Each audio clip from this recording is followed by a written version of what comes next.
our last evening at Kawaguchiko. It's time to say goodbye to Mount Fuji. But we are going to another city next. Our journey through Japan continues. Since 2018, we were saving up money for our wedding and our honeymoon in Japan.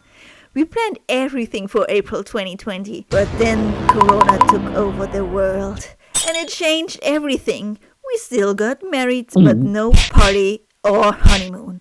And Japan was closing its borders for a long time. So we postponed our journey again and again and again. And I admit I was ugly crying at least 2 times. Because I always dreamed of going on a honeymoon traveling adventure. But then, in October 2022, Japan officially opened its borders again and we could finally start planning and fly over to Japan for our 3 months honeymoon. And if you like, you can follow us through our 3 months journey through Japan. So, this is part 9.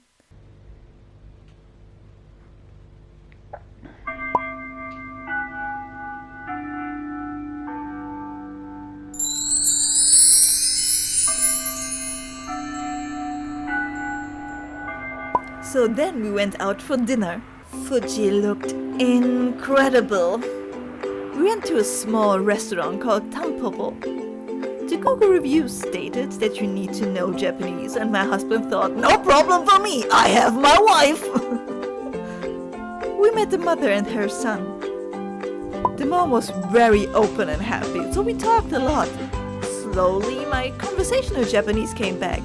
But it was definitely a challenge to me to express myself rather than understanding, because I was years out of practice.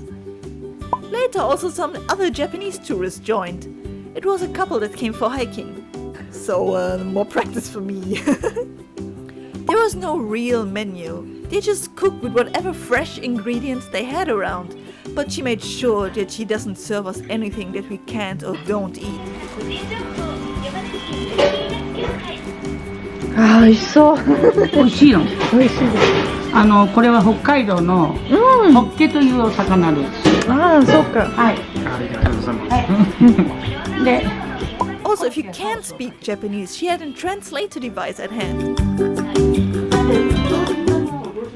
We ate a lot because she served us so much delicious stuff. All, we paid 7,000 yen for this, you could say 7, 8 course menu. This was one of the best meals we had in Japan during this trip. Core memory. She also fried the fish bones because you could also eat that. I didn't know that.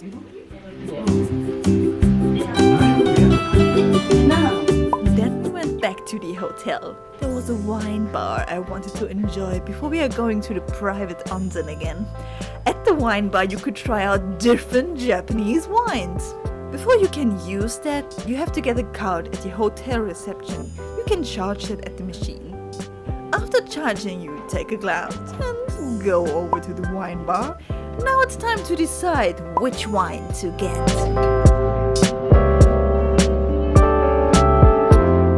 Prices ranges from 200 yen for 30 milliliters and 700 yen for 75 milliliters.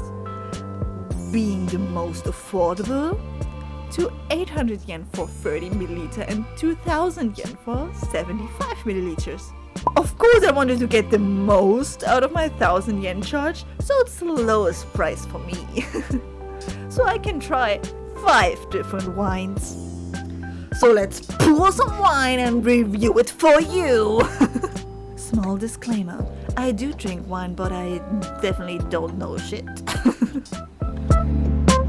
Now we are going to taste our first wine. I have to be a little bit quiet because this is like a lounge area where other couples are also sitting and enjoying their wine or their time together.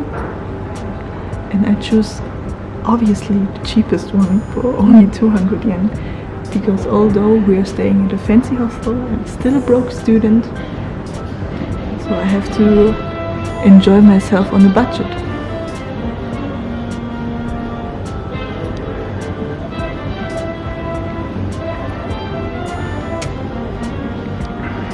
Okay, this is not the wine that I would usually choose. It says that it's like berry kind of flavor. And I think it still has a refreshing kind of taste. But it tastes a little bit dry. Because personally, I like sweet wines or sweet alcohols.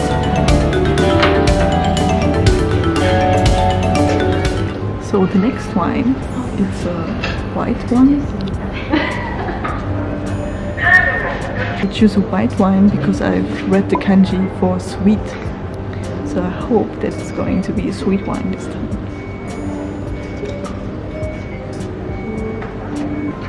It's sweeter than the one I had before. It's refreshing, but it's all that I contribute with my wine knowledge. It's a good refreshing wine. I can imagine it with some like a salad or some fish or stuff like that, because it's not too sweet, not too overpowering. But I like sweet wine, and I want sweetness, and this is more freshness. It's a good wine. So now the third one. I actually had this one the first day that I was here, and I loved it. It's really sweet and berry. And now I try to describe the taste a little bit more accurately. It already has a taste smell. It's a good sign.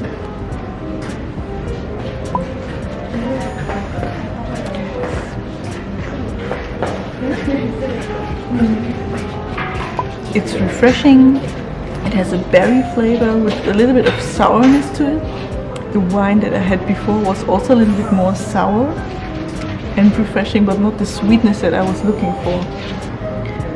So just like the fruit, like berry fruit, when you have a taste, it is sour and a little bit sweet. It's also this combination. I love this brand. The fourth wine, it's the same brand like the wine we had before. It has a slight pink flavor, and I also had it yesterday. So I know that it's a sweet one.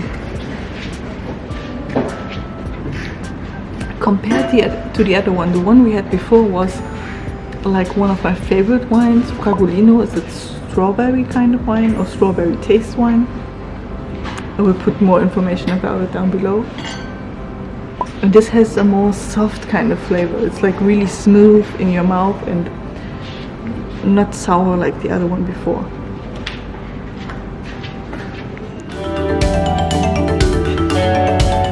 So this is the last wine for tonight and today.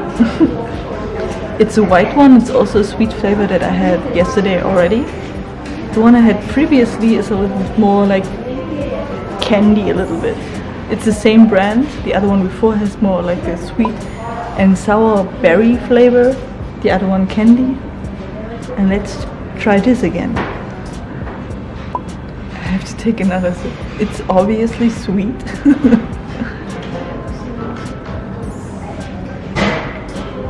It's also really soft, but it's just like a soft and sweet wine.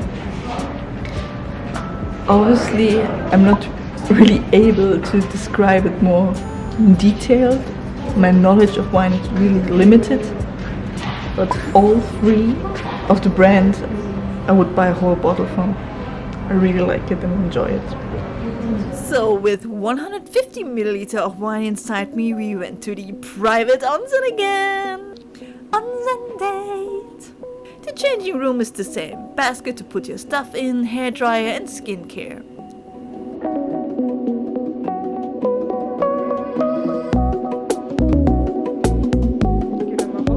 Outside are the bathhouse showers. Never forget to wash your dirty body before you get into the onsen. This time we had the bigger tub for us. This and the smaller, round, private onsen were both open air, not like the public one. Here you could really spread yourself and float. The water had 40 degrees. I was so happy that after years of waiting and regretting that I didn't do the onsen experience as an exchange student, to be finally able to do so. Then the day of our departure from Kawaguchiko came. We went out on the balcony on the last floor of the building to enjoy the view one last time.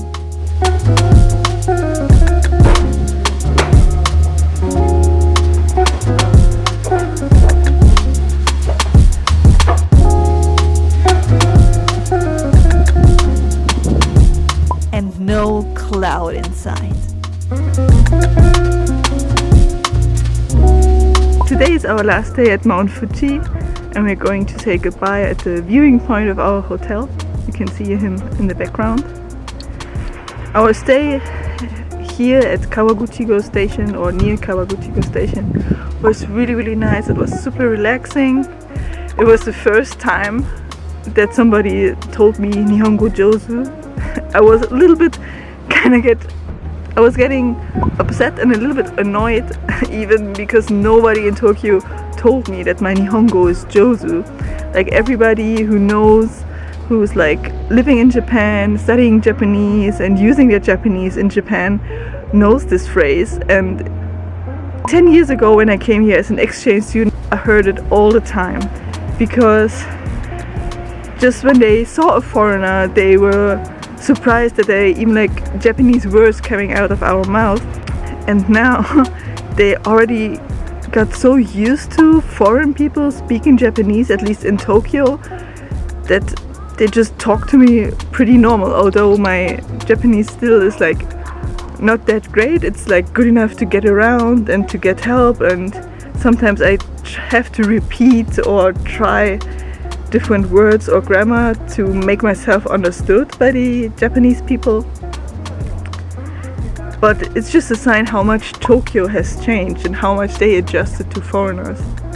And I think that's pretty great, although I came here with the expectations and like pumping myself up like, oh yeah, Nihongo Jozu, of course, although I didn't learn or studied for like 10 years maybe? No, since Korea, since 2015 at least, I was not actively studying Japanese anymore.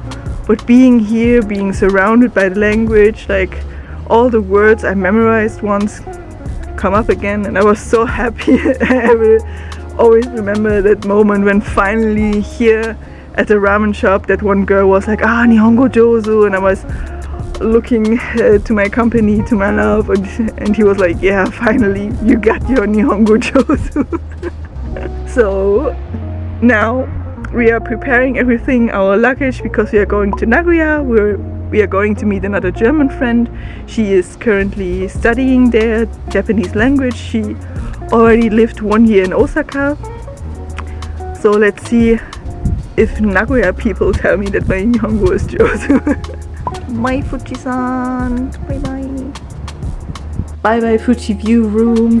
Together with other tourists, we used the shuttle service to the station.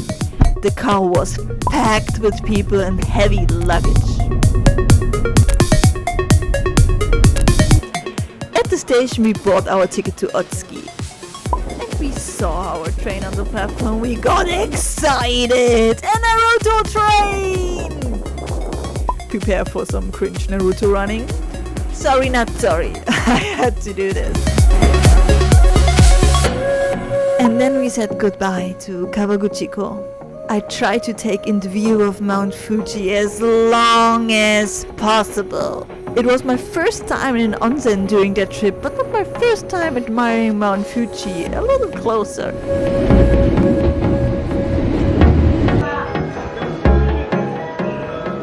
In Otsuki we changed again, but to the JR line, so we could use our JR passes again. From there we headed to Shin-Yokohama. まもなく5番線に普通高尾行きが参ります。 We arrived at Otsuki station and we have a layover for like 50 minutes. It's cold and windy, and that's why we went to the vending machine. Luckily they are everywhere, and it's the first time that I see hot Calpis.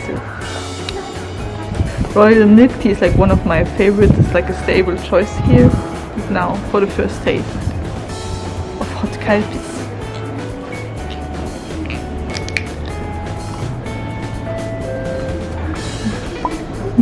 That's a flavor I haven't tasted in a long time. It tastes just like hot Calpis. Like if you know Calpis, it's like this milky, creamy, sweet drink that they sell here in Japan. I love it so much. I was kind of obsessed when I was an exchange student here. I was drinking Calpis every day. And now we are waiting for our train to go to Yokohama, and from there we are going to take the Shinkansen. And I'm so excited. There's just a little bit time left for transferring, so I'm not sure if we are able to get the Shinkansen bento, but next time when we go from Nagoya to Osaka, we surely will get one. And then we went into the train. To be honest, from that moment in our journey, I started to feel the excitement. I know Tokyo, and even being around Fuji felt familiar to me. But soon, taking the Shinkansen for the first time during our trip to a city I've never been to before felt exciting.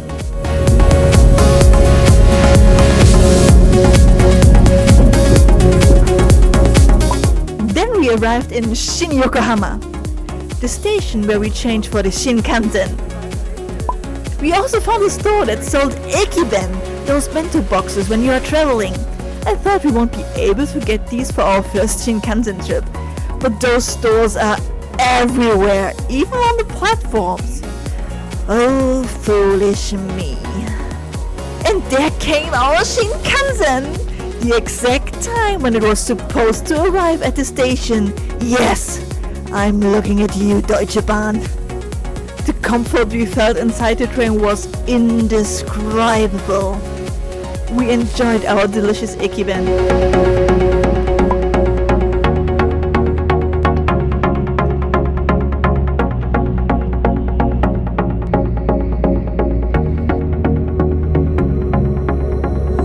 We also bought some drinks and dessert from the service lady.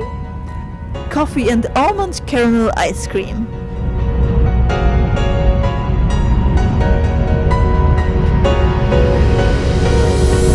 The ice cream was a little too cold. My plastic spoon had no chance. With more pressure it would break.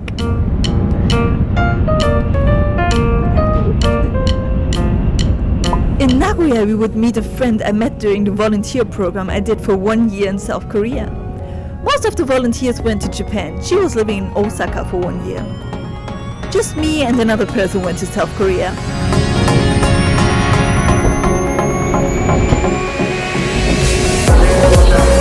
And now she is studying Japanese in Nagoya for 1 year. And we actually will meet her that night for dinner. When we arrived in Nagoya, I was distracted from the cute otter ad. Nagoya station was huge. We had quite some trouble finding my friend there, because the station and the department store weirdly blend into each other, which is very normal in Japan, but confusing for tourists.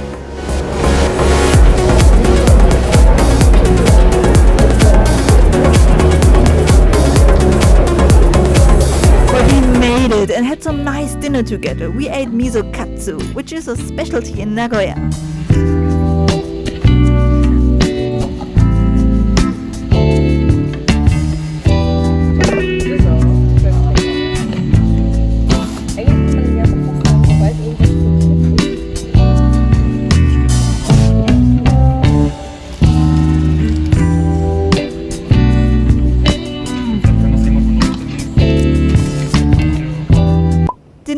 Of our Airbnb didn't seem too familiar with foreigners. They kept staring at us. Rude. Thanks for watching.